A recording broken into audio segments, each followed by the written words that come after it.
اس میں آپ انشاءاللہ عز و جل سورہ بقرہ کی آیت نمبر 64 سے لے کر 66 تک کی تلاوت، ترجمہ اور تفسیر صراط الجنان سنیں گے۔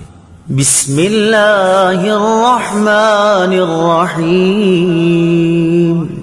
ترجمہ: اللہ کے نام سے شروع جو نہایت مہربان رحمت والا ہے۔ ثم تولیتم من بعد ذلك فلولا فضل اللہ علیکم ورحمته لکنتم من الخاسرین۔ ترجمہ: اس کے بعد پھر تم نے روح گردانی اختیار کی تو اگر تم پر اللہ کا فضل اور اس کی رحمت نہ ہوتی تو تم نقصان اٹھانے والوں میں سے ہو جاتے۔ فضل اللہ، اللہ کا فضل، تفسیر صراط الجنان میں ہے۔ یہاں فضل و رحمت سے یا تو توبہ کی توفیق مراد ہے کہ انہیں توبہ کی توفیق مل گئی، اور یا عذاب کو مؤخر کرنا مراد ہے، یعنی بنی اسرائیل پر عذاب نازل نہ ہوا بلکہ انہیں مزید مہلت دی گئی۔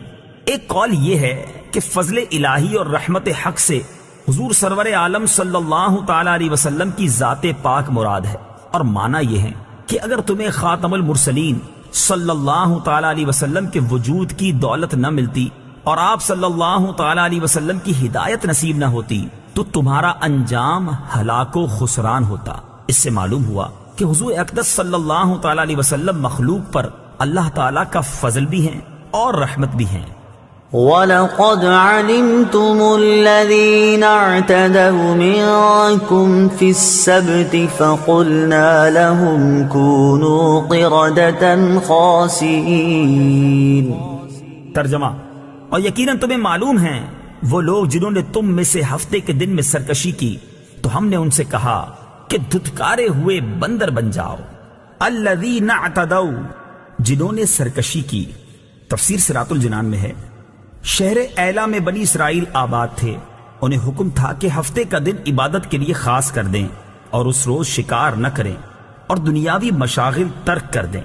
ان کے ایک گروہ نے یہ چال چلی کہ وہ جمعہ کے دن شام کے وقت دریا کے کنارے کنارے بہت سے گڑھے کھودتے اور ہفتے کے دن ان گڑھوں تک نالیاں بناتے جن کے ذریعے پانی کے ساتھ آ کر مچھلیاں گڑھوں میں قید ہو جاتی، اور اتوار کے دن انہیں نکالتے اور کہتے کہ ہم مچھلی کو پانی سے ہفتے کے دن تو نہیں نکالتے۔ یہ کہہ کر وہ اپنے دل کو تسلی دے لیتے۔ 40 یا 70 سال تک ان کا یہی عمل رہا، اور جب حضرت داؤد علیہ نبینا علیہ الصلوۃ والسلام کی نبوت کا زمانہ آیا تو آپ علیہ الصلوۃ والسلام نے انہیں اس سے منع کیا اور فرمایا کہ قید کرنا ہی شکار ہے جو تم ہفتے ہی کو کر رہے ہو۔ جب وہ باز نہ آئے تو آپ علیہ الصلوۃ والسلام نے ان پر لعنت فرمائی اور اللہ تعالیٰ نے انہیں بندروں کی شکل میں مسخ کر دیا۔ بعض مفسرین نے فرمایا کہ نوجوان بندروں کی شکل میں اور بوڑھے خنزیروں کی شکل میں مسخ ہو گئے۔ ان کی عقل اور حواس تو باقی رہے مگر قوت گویائی زائل ہو گئی اور بدنوں سے بدبو نکلنے لگی۔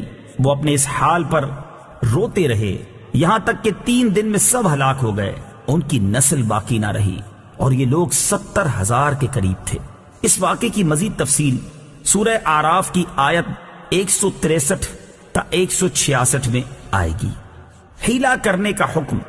یاد رہے کہ حکم شرعی کو باطل کرنے کے لیے حیلہ کرنا حرام ہے، جیسا کہ یہاں مذکور ہوا، اور حکم شرعی کو کسی دوسرے شرعی طریقے سے حاصل کرنے کے لیے حیلہ کرنا جائز ہے، جیسا کہ قرآن پاک میں حضرت ایوب علیہ الصلوۃ والسلام کا اس طرح کا عمل سورہ صاد آیت نمبر 44 میں مذکور ہے۔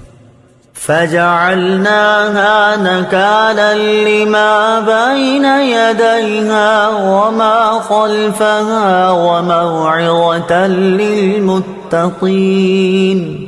ترجمہ: تو ہم نے یہ واقعہ اس وقت کے لوگوں اور ان کے بعد والوں کے لیے عبرت اور پرہیزگاروں کے لیے نصیحت بنا دیا۔ نکالن، عبرت، تفسیر صراط الجنان میں ہے۔ اس سے معلوم ہوا کہ قرآن پاک میں عذاب کے واقعات ہماری عبرت و نصیحت کے لیے بیان کیے گئے ہیں، لہٰذا قرآن پاک کے حقوق میں سے ہے کہ اس طرح کے واقعات و آیات پڑھ کر اپنی اصلاح کی طرف بھی توجہ کی جائے۔